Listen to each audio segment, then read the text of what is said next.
پتھر کا دور۔ بہت سے لوگوں کا کہنا یہ ہے کہ ہم اس سائنسی اور ترقی یافتہ دور کو چھوڑ کر پتھر کے دور میں چلے جائیں۔ کچھ انسان تو ایسا سوال بے بسی کے عالم میں ضرورت کے تحت کرتے ہیں، لیکن اکثریت بطور طنز ایسا سوال کرتی ہے۔ ایسی اکثریت خود کو عقل مند اور سامنے والے کو بے وقوف سمجھتی ہے، لیکن حقیقت میں بے وقوف کون ہے یہ جاننا بالکل بھی مشکل نہیں۔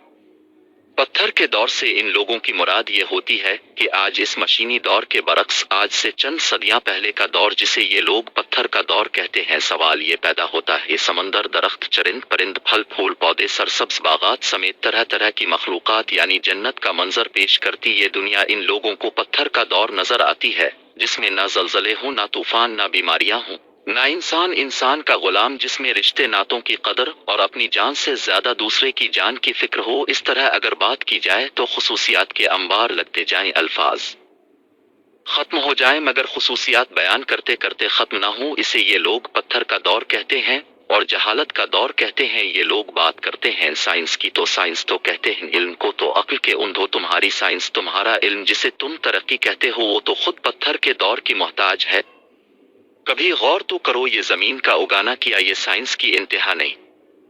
ایک درخت میں کتنی سائنس ہے، اس کو جاننے کے لیے تمہاری سائنس بے بس ہے۔ تمہارے بنائے ہوئے جدید ترین آلات ایک پتے کی گہرائیوں میں دیکھنے کے باوجود اندھے، ان کی دیکھنے کی صلاحیت ختم ہو جاتی ہے مگر پتے کی گہرا نہیں۔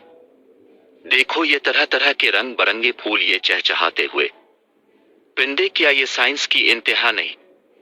سمندروں میں تیرتی ہوئی مچھلیاں ہوں یا پھولوں پر اڑتی تیتلیاں، یہ سائنس کی انتہا نہیں؟ دیکھو زمین کی گہرائیوں کو، اس کی پیچیدگیوں کو، اتنی بڑے ترقی کے دعویدار ہونے کے باوجود تمہاری مشینیں اندھی اور بے بس کیوں ہو جاتی ہیں؟ کیا یہ سائنس کی انتہا نہیں؟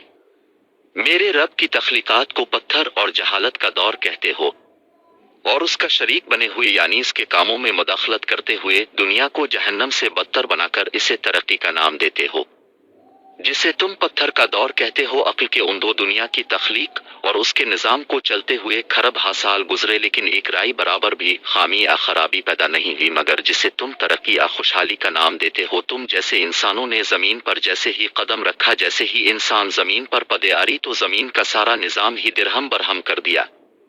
میرے رب نے زمین کا توازن قائم کرنے کے لیے پہاڑوں کو رکھا، وہ سائنس نہیں پتھر کا دور، اور تم نے انہی پہاڑوں کو کاٹ کاٹ کر زمین کا توازن بگاڑ دیا، جس سے زمین زلزلوں تباہیوں کی لپیٹ میں چلی گئی۔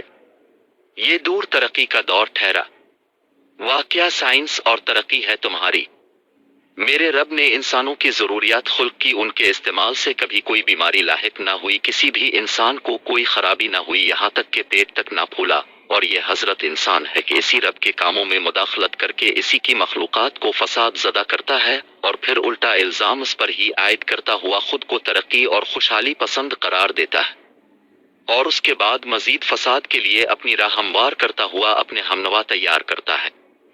آج جو تم مصنوعی طریقوں سے خلق کر کے ترقی کے دعوے کر رہے ہو، اس ترقی کا پول تو ہم ہر لحاظ سے آگے چل کے کھولیں گے، لیکن یہاں یہ بتانا ضروری ہے کہ یہ حضرت مفسد انسان جس علم کی بنیاد پر تو ترقی کا دعویدار بنا پھرتا ہے، اس علم کے حصول کے لیے بھی تو اسی پتھر کے دور کا محتاج ہے، تو اسی پتھر کے دور کی مخلوقات کا ہی محتاج ہے، انہی کی چیر پھاڑ کر کے جو قوانین فطرت تو دریافت کرتا ہے، اسی کی بنیاد پر تیرا دعویٰ کھڑا ہے۔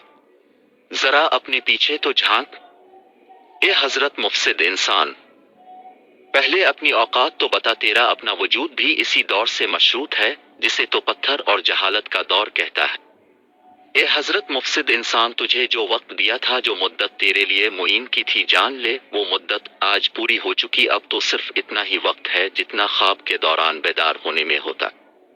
اے حضرت مفسد انسان، ترقی کا دعویدار انسان تو کتنا عقل مند ہے، اس کا اندازہ کیا کرنا، تیرے اعمال خود چیخ چیخ کر تیری عقل مندی کی پول کھول رہے ہیں۔ ترقی کے نام پر ایک دعویٰ کرتا ہے، ایک منصوبہ بندی کرتا ہے، جب اس پر عمل کرتا ہے تو وہی منصوبہ بندی تیرے گلے پڑ جاتی ہے، اور پھر بہانہ یہ بناتا ہے کہ جو پہلو آج عمل کے ذریعے سامنے آیا، جس کی وجہ سے نقصان اور تباہی کا سامنا کرنا پڑا، وہ پہلو تھیوری کے وقت سامنے نہیں آ سکا، اس لیے نقصان کا سامنا کرنا پڑا۔